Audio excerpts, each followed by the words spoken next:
What's up, guys? Coach Steve here, and welcome back to another episode of the Challenge Weekly Show. I'm here with Coach Nick. Coach Nick, welcome to the show. How are you doing today? Very good. How are you? I'm really well. You know, it's an exciting time in the challenge, right? At the time of recording this, we've just completed the January challenge, and we've just completed the public voting, right?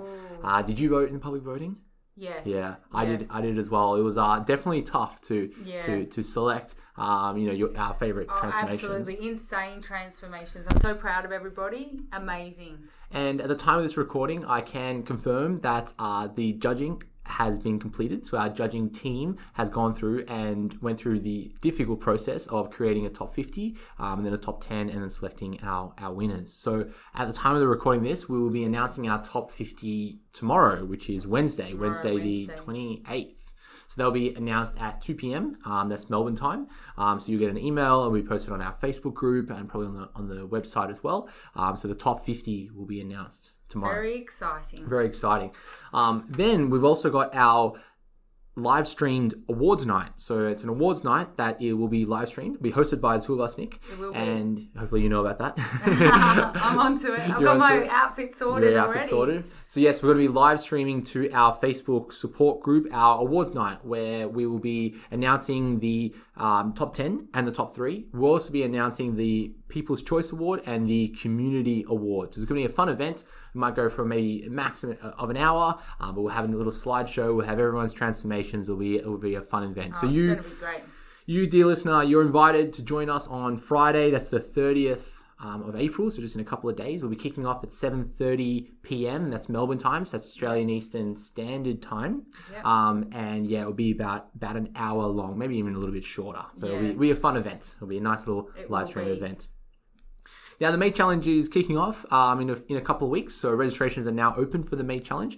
So that May Challenge will start on the 17th of May, with prep week starting on the 10th of May. So you'll be able to log in to the website from the 10th of May, and you can check out all the training plans and nutrition plans, jump on the forum, read all the educational bits and pieces that we have on there as well. And then the challenge will officially begin on the 17th of May. So it's exciting times of the challenge. Definitely very is. Exciting. Very exciting. Yeah. You can absolutely familiarize yourself with everything in prep week, start to plan. We recommend that, and get into a really good mindset. Absolutely. And today I wanted to talk about what it means to be a challenger, right? So we have come up with 10 points or 10 attributes of a challenger. And now, if you join us in the May Challenge, or you've just completed a challenge, some of these attributes might be something that you're familiar with. But if you want to be a challenger, these are the top 10 things that we want from you, right? For success. Exactly, for success, yes. So look, let's kick it off. Number one. So number one, I would say, is that to be a challenger, you have to be ready to change. Yes. Right? You have to want to change for yourself, not nobody else wants you to change. It's for you. You have to be able to change for you, because only when you want it and you want it bad enough is it actually going to be something that you're going to follow through with. Yeah, absolutely. And this is kind of in the realm of like goal setting, right? Where sometimes you follow me with this one. Sometimes we want something because we think other people want it for us. True. Right? And sometimes you think that you want to lose weight because other people want you to lose weight. So that goal isn't necessarily your goal. It's what you think other people's goals are of you. And often when we kind of make that realization, that's not when we follow through with those goals, right? Maybe your goal is that you want to be fitter. Maybe you want to feel more confident, or maybe you want to fit in a size 8 dress or something, or maybe you want to be stronger at the deadlifts, right? Sometimes our goal isn't necessarily what we think, other people want of us, right? That's correct. So, we need to be ready to make that change and be willing to accept that, our goal might be different to what we might think it is, right? Yeah, absolutely. And you might figure that out along the way and have a light bulb moment and go, this is actually what I want to do it for. And there's nothing wrong with that. If your goal shifts and changes along the way, as long as you acknowledge that, because that's the best way to then go on the right path to achieving that goal, and not stopping and not stalling. Yeah. I agree. And, when it comes to this idea of, readiness to change, we do need to consider our lifestyle, our environment, right? If you've just had your third child and you're just moving into state and you're starting a new job and you've got a million things going on in your life, you might need to stop and reflect and go, okay, am I ready to make this change right now? Versus you might be in a position of your life where you go, well, yeah, like this is the perfect situation to make that change. I am ready to change. So we need to kind of have this internal reflection and going, well, is this the right time? Sometimes you might need to go, well, there is no right time. The only right time is now, or the best time was yesterday to start something, right? But sometimes we need to make that commitment to change where we go, yes, I am ready to change. Yeah, I am ready to change. And even if it's a small step towards it every single day, it's a step and it's going to get you there. That's the thing. It might seem daunting, but if you're ready to do it and you just contribute something into that little bucket of change every single day, it will fill up. Yes. Your change bucket. Your change bucket. Wish it was the money bucket too, but it's the spiritual change, the physical change. Yes. Now, look, moving on to number 2. Similar to ready to change would be this idea that we need to be ready to challenge our beliefs, challenge the way that we're doing things. And often we would have individuals join the challenge who have been training for a long time, or maybe they've been dieting, or they've tried other processes. Maybe they've done other challenges, they've gone on these extravagant diets and all these other bits and pieces in between. They've been running 10K a day forever. Yeah. They've been training with 30 sets a day or 3 times a day, or doing CrossFit, or they've been doing, Zumba classes all the time, or they've been eating, what they think is 1,000 calories a day, or they've been following whatever strategy it is. And often at the start of the challenge, you and I, Nick, we're spending all our time trying to convince, to sell, to challenge other ways of beliefs to follow something that might be a little bit more evidence-based, something that we know is more consistent with the literature. We know that is successful for long-term transformation, right? So for someone to be a successful challenger, they need to be ready to challenge themselves, be ready to challenge their beliefs and challenge the way they've just always been doing something. That's right, because if it was working, they wouldn't be seeking out extra help. No. So let's keep it real. So that's what you've got to ask yourself. You've got to say, why am I not where I want to be? And it's maybe because you need to challenge your beliefs. Yeah. So be open-minded. Yeah. And what's that Einstein quote where insanity is repeating the same thing and expecting different results, something like that? Expecting different results. That's right. Yeah. So I'm not saying anyone's insane, but sometimes it feels like it. Yeah. Yeah, and it can really actually feel quite frustrating when you think you're doing the right thing and you dedicate time to things and nothing changes for you. So we actually understand that. Yeah. We really do. Yeah.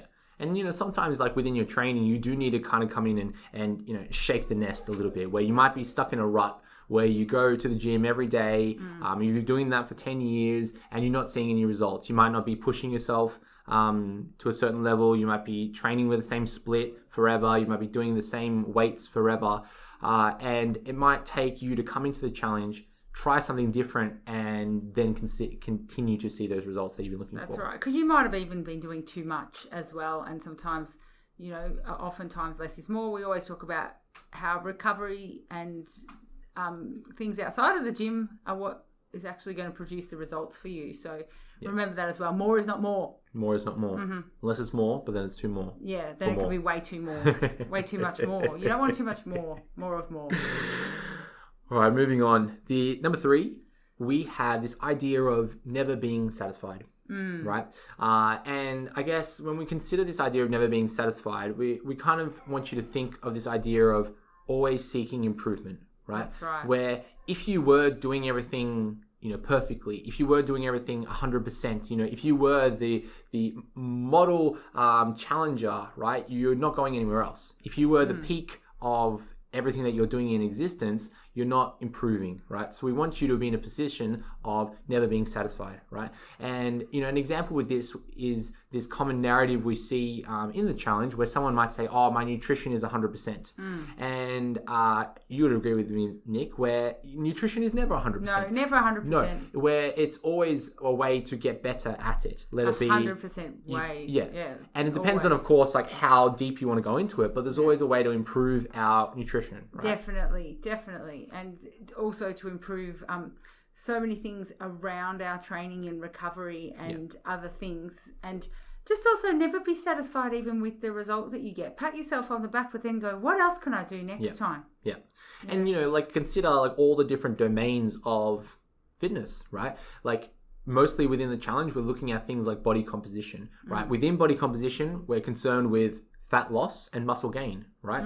So if we are doing the challenge and we've narrowed it down to fat loss, great. But then we looked at that next step going, okay, well, what about building muscle? What about flexibility? What about your cardiovascular fitness? What about your balance? What about your control, right? What about your technical skill with these exercises and everything in between? So there's always somewhere where we can get better, right? And if you're in a position where you are, satisfied, then you stop growing, you stop improving, you're stagnant, right? But if we're constantly in this state of never satisfied, always looking to improve, that's when we're guaranteeing that we're always trying to get better. And it means that we can also just accept feedback sometimes, without taking it personally and just going, okay, that's great feedback. Now I can take this and I can grow. And it can be about your training, it could be about your form, it could be about your nutrition, tweaking it, it could be about a result that you didn't get that you thought you would get, all sorts of stuff. But you need to just go into it with an open mind, never be satisfied. Again, closely linked, moving on, we now talk about this idea of failure, right? Because if we are challenging our beliefs and we're never satisfied, we're almost in this position where we're constantly trying to find our weak points, right? And we need to be in a position where we're almost seeking failure. We're almost looking for our weaknesses and then not being afraid to fail. Right? And a classic example would be, let's say in the gym, weightlifting, right?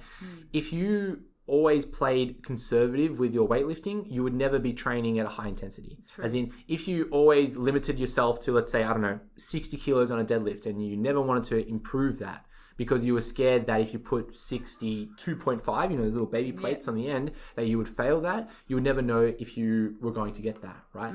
And then if you did fail a lift, I think that's the best thing to happen, right? Because you failed a lift, of course, safely, yes. But if you failed a lift, you know where your limit is, right? That's right. You know where you need to improve, right? You know that, okay, my max on a deadlift at the moment is 70 kilos because I can't lift anything heavier. You won't know that unless you failed at 72.5. That's right. You can't be scared to touch those bigger things. And also, even for example, if you do 10 reps in a squat, but they're not with good form, it's better to do 3 and then not be able to get up on the 4th one safely, and actually reach depth and actually feel what's going on for your body and not rush the movement.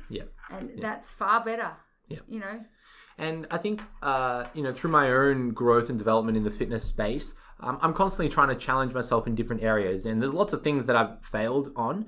Does that make me a bad person? No. Is that my self-worth? No. But I'm okay with the idea of failure. And failure has become so common to me that it's like, okay, that didn't work out yet.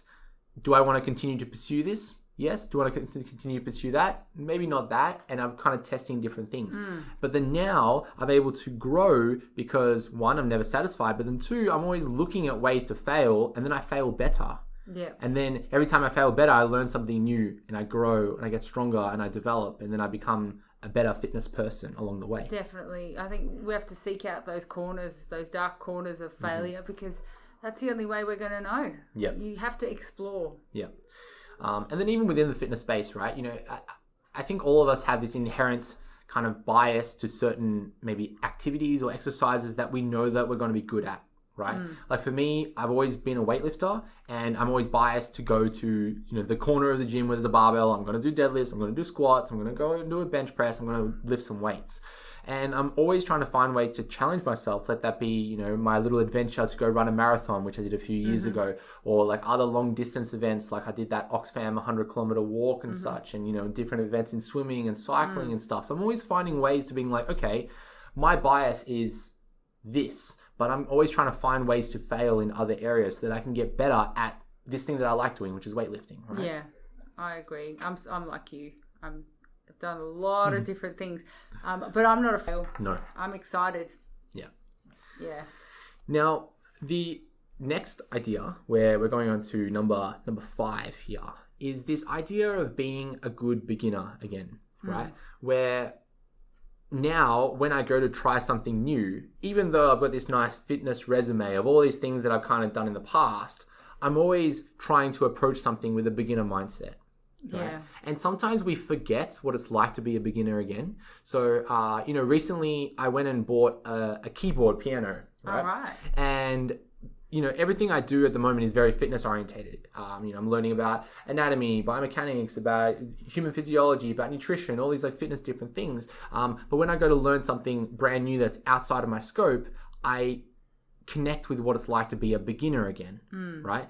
And that makes me a better fitness person because I know, 1, what it's like for a challenger to be a beginner again, but then 2, I know how to question all the things again within fitness so that I can learn with beginner eyes, right? Yeah, definitely. And that's the mindset that challengers need to get into when they join the challenge, where they become a beginner again and be a good beginner, where they take advice, they learn new things, they challenge their beliefs and expectations so that they can actually grow. Yeah, and study your training program and your nutrition template and have a look at it and look at the combinations of things and see why they're there and seek out answers as to why it's all there before sort of deciding that you don't like it, that kind of a thing. Yeah, the classic one that always puts a smile on my face is when a challenger might go, "Oh, the training program is too easy," or it seems easy, or it looks easy. And I kind of go, "Well, have you tried it?" And they're like, "No. It's easy. It's day one. Too easy for me." Yeah. It's day one of prep week, and it just seems really easy. It's like, okay, like how about you commit to it and then see how it goes. Or similarly with the nutrition plan, they might look at that and go, "Oh, well, this seems like it's too much." It's like, okay, food. Like what are we basing it on? Like those types of things. So ask good questions, be a good beginner. So definitely, and just have open eyes and be a good beginner. Be like almost childlike, where you don't bring anything to the plate, and you'll find that the world opens up to you in the challenge. Yes.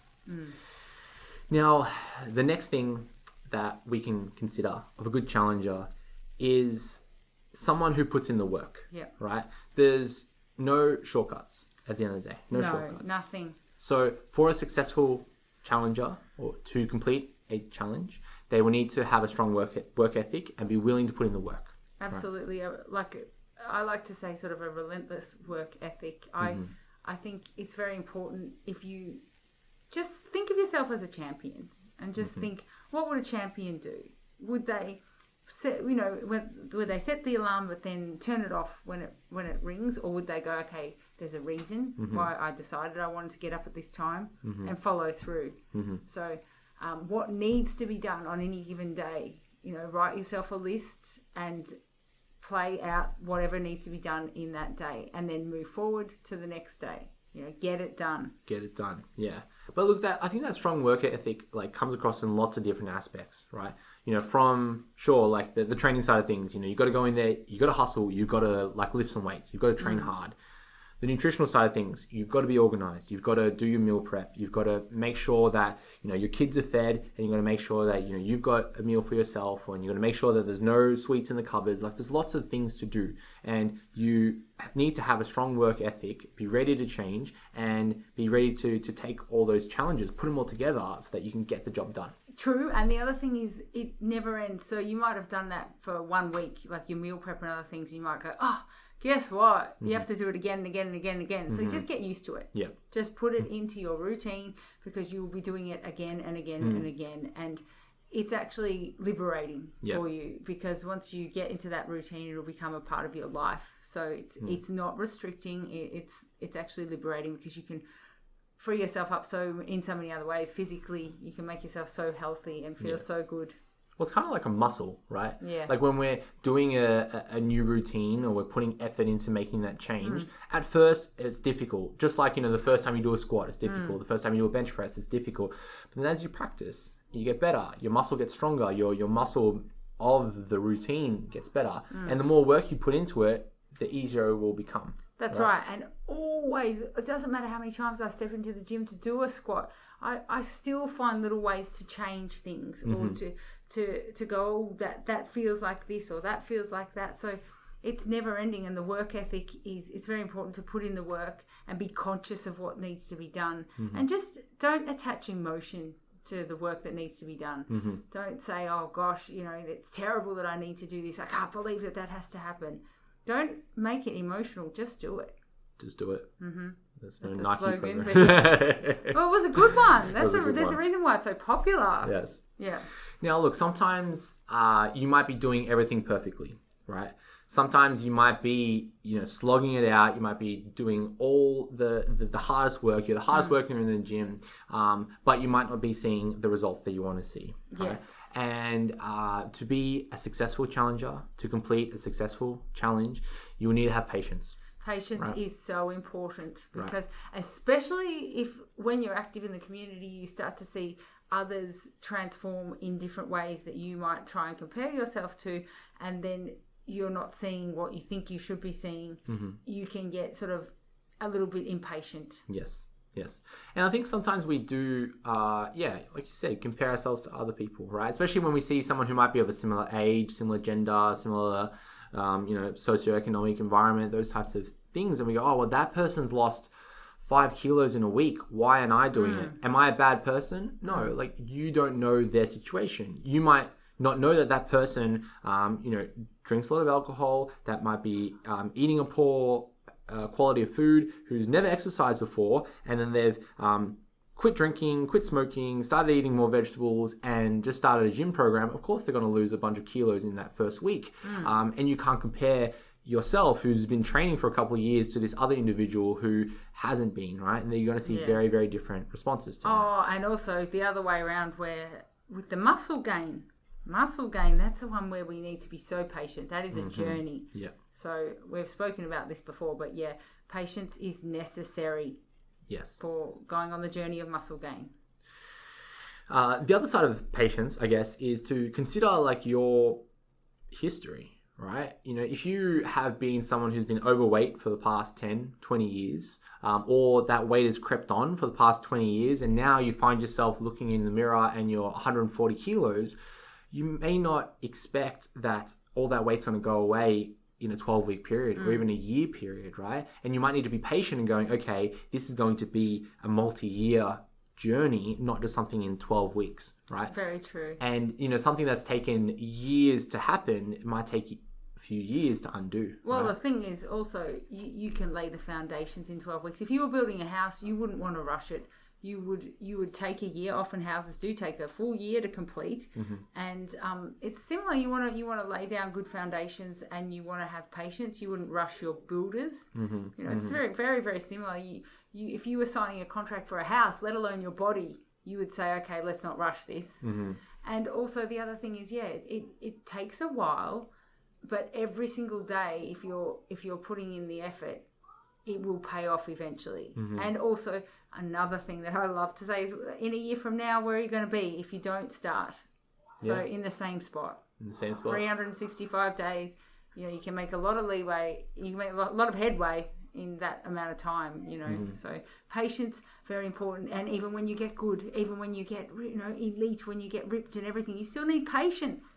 Patience is for everything. Everything. Yes. Now, when we think of the successful transformations that we see within the challenge, or even outside of the challenge, the people that are able to successfully transform their body, their lifestyle, their environment, it's someone who is not doing it alone. Yeah. Right? It's someone who is being part of a community, right? And that might be a community of one person, might be a community of a family, or a broader community such as the challenge community, right? So for a successful challenge, a challenger will need to be part of a community. And sure, there's instances where people are able to do it on their own, but you will need to engage in others so that you can successfully make that change. Yeah. I've seen people's days absolutely made when they put up a little photo of their progress or what they've done, and people are very quick in the challenge community to encourage that and say, that's so wonderful, you've done such a good job. And then that person just is feeling so good, from that. And then they'll say it to someone else, and it really, it's like when you walk around smiling, you actually end up feeling happy. It's the same thing, and being part of that community, you feel really looked after. Yeah. And I think, the community gets spread out to almost every part of our life, right? Think of like your home community, right? Your family. So if you want to successfully complete the challenge, you may need to have a conversation with your family, your partner, your kids, or the other way around, maybe your parents, and go, well, this is what I want to do. Either A, like, do you want to join me and we do it together?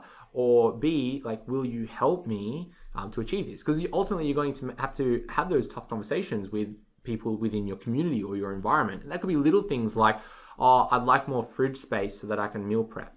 Or, oh, I'd like a little bit more space in the lounge room because I want to do a little workout at home. Or it might be like, oh, I'm going to be late home from work today because I'm going to go to the gym before I come home. Could you look after the kids? You're going to eventually need to have these conversations. And sometimes they're tough. Sometimes you feel embarrassed, and sometimes, you feel seen, right? They meet resistance too sometimes. So there's not everybody's going to want to change their routine. No. Because you want more time and space. So it's worth pushing, though. Yeah. It's worth having that uncomfortable conversation and hoping that the people that love you actually support you, because it's good to expose what's going on. It's very important to make people realize that you count as well and that you deserve this, because it'll make you a better mum, wife, daughter, son, anything. It makes you better if you can look after yourself as well, and you can get your family involved as well. And you can it doesn't have to be a chore. You can make it fun. Similarly, maybe a little anecdote of within our little company, Amino Active, that owns Max and Maxine. We're a really close little company, and one of our admin team members, she tells us stories of the previous place that she worked in, where they would constantly have morning teas with donuts and toasted sandwiches and sweets and candies and all these things around the office. But since she moved to this job, we're very big on health and fitness, and of course we're a supplements company. So, we would have things like fruit platters and, like better foods to eat. And, we've got lots of things like water and stuff around. So like a little bit more fitness orientated. And that may be a result of, I guess, what we do, but you may be the instigator of those changes in your workplace. So by you having that conversation to maybe the people you work with, going, oh, maybe I'm trying to do this challenge. I don't want to join us for morning tea. Could we have like a fruit platter instead? It might start with, a platter of donuts and a platter of fruit, but you might be the start of a change for other people you work with, right? Other people in your community outside of your home. That we're now talking about work, where they become interested in health. They're like, oh, well, maybe I am eating too many donuts at work. Maybe I am having too many sweets and having 3 bottles of Coke throughout the day. Oh, maybe I will go for a walk with you at lunchtime, right? So we're being part of a community and having them help us, while then inherently helping them as well. That's exactly right. And a lot of people do want to change. They just don't know where. So they might also start to choose the fruit over the donuts. They just might not realize that that's the first step that they can take. So that comes back to also helping other people. So just have a bit of fun with it as well. Which then kind of leads us on into that next point, which is this idea of giving back, right?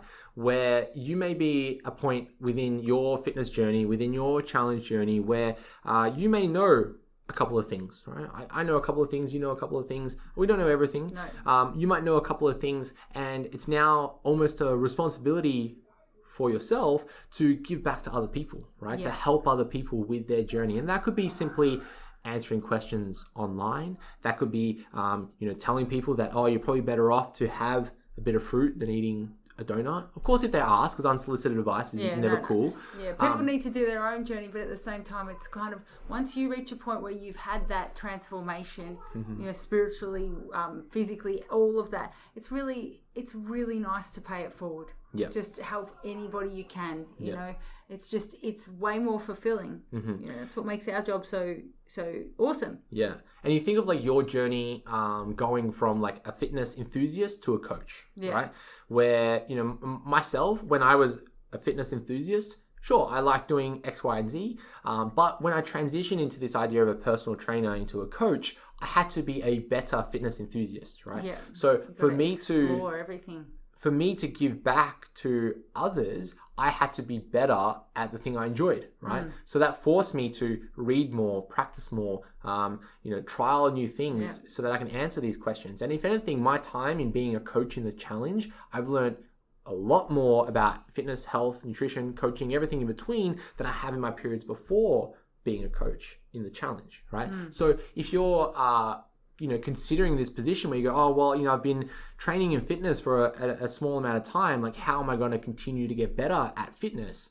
Your next step might be to give back. And that could be that you show some love on our Facebook support group. You give out a few positive vibes. Maybe you answer a few questions for people who are brand new, going, a little bit concerned about, oh, what supplements should I get? What gym equipment do I need at home? Like, does anyone have any recommendations on shoes or something like that? You go out there and help. Or you take it to the next step where you volunteer to be a mentor. And this is a free program that we have in our Facebook support group, where you can click a few buttons, you become a mentor, and then someone can reach out to you asking you for help. And it's a completely voluntary thing. You don't need to do it. And if you're worried about your challenge experience and you might need a little bit more help, you might choose to sign up for a mentor.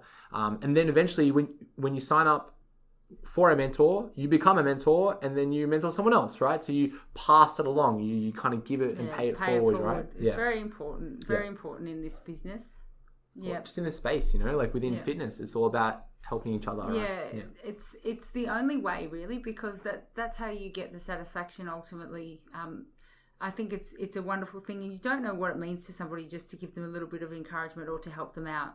I've often been told that a few words that I've said here and there have really helped somebody. So that's just a great thing to know. It's a great thing to live. I'm happy to be buried. I'm not going to die, but I'm happy to my tombstone, like when people are standing in my grave, they will say she gave something to me, which is probably the best thing, rather than saying I had a lot of things. Yeah. That's deep. Oh, it's the end of the day. We're getting deep. Look, we've been through 9 of our 10, and we're going to finish up with the big one. Big one with a little bit of a twist. Now, within a body transformation program, within fitness, within health, there's a process. There's a process that we need to follow, right? And the process changes from individual to individual. And, there are some programs that are very cookie cutter, where it's like, okay, you just follow this recipe, off you go. And, these are the results that you can expect, right? You can have a choice of 2 things, right? And we know that each individual is an individual. They're different, right? You're different to me, and I'm different to you listening, and you're different to the next person that you're going to talk to, right? So part of the process is to understand the process and make changes along the way so that it works for you. And sometimes we get caught up with this idea of just completely trusting the process or trusting the recipe, right? Which kind of puts faith into the other thing, rather than putting faith in ourselves, right? And learning. So, you might have a recipe that you're following. Let's say you're baking a cake. But along the way, you find out that you don't have, 3 eggs, you only have 2 eggs. And you go, oh, well, how am I going to continue to make this recipe? Or instead of milk, you have soy milk at home, right? And you go, oh, well, how am I going to continue to make this recipe? So you need to not only trust it, you need to understand it, but then you need to ultimately commit to the process, right? Where whichever path you choose, you're going to have to walk down that path. You can't walk halfway down one path and then go, oh, well, I don't like this, I'm going to go down the other path, because you won't know where that path leads. Well, if it's a cake and you put it in the oven, it's already baked. You can't take it out and dismantle all the ingredients and put them back in their packets. Yeah. So you better go with that cake, and you better just go with it all the way to the end. But you have committed to the process of making a cake, but you've also altered the recipe a little bit because that was what happened at the time. That's what happened at the time. Yeah. So within the challenge, you receive a training template and a nutrition template. So we're using the words templates because language matters, because it's a template. It's something that should grow with you and should change and develop along the way, right? And that is so that you can commit to the process. We're not just trusting it blindly. No. I want you to challenge the plans. I want you to ask questions. I want you to understand them so that this becomes a blueprint or a bit of a map, so that you commit to your journey, so that you can make that cake, put it in the oven and be like, okay, what's the outcome that's going to happen? Or you're committing down that road and be like, all right, I'm going to walk down this road and find out what's at the end of the road, because there's no point walking halfway down the road, turn around, going down the other road, turning around, going down another road, and then turning around and then starting right back where you started and not actually knowing what's at the end of that road. And knowing which road works for you. Yeah, because some people like highways, some people like scenic roads, and some people like the dirt roads. They're all okay. Exactly, right? And they ultimately will get you to a new level, all of them. It just depends which one you like and which one resonates the most with you. Yes. So look, we have gone through the 10 points, 10 ideas, 10 themes of what it is to be a great challenger, what makes a good challenger, and what leads to the most successful challenge experience and completion of the challenge. Yes, we hope you've found this helpful, because we did while we were saying it. I think just to put it out there as coaches, it's good to remember all of our values. Yes. So look, as a reminder, team, as of this recording, it's the 27th of April, Tuesday. Tomorrow, which is a Wednesday, we'll be announcing our top 50 finalists for the January challenge. Very exciting. This Friday, the 30th of April, kicking off at 7:30 p.m, we have our awards night, and that's going to be live streamed to our Facebook support group. So make sure you head on over to Max and Maxine official challenge Facebook support group. Yep. I think I butchered that, but I think that's pretty much it. Official Max and Maxine official challenge support group. You'll find our community. We're about 8,000 members strong, and we're going to be live streaming our awards night to that Facebook group, where we'll be announcing our top 10, our top 3, our People's Choice Awards, and our community awards.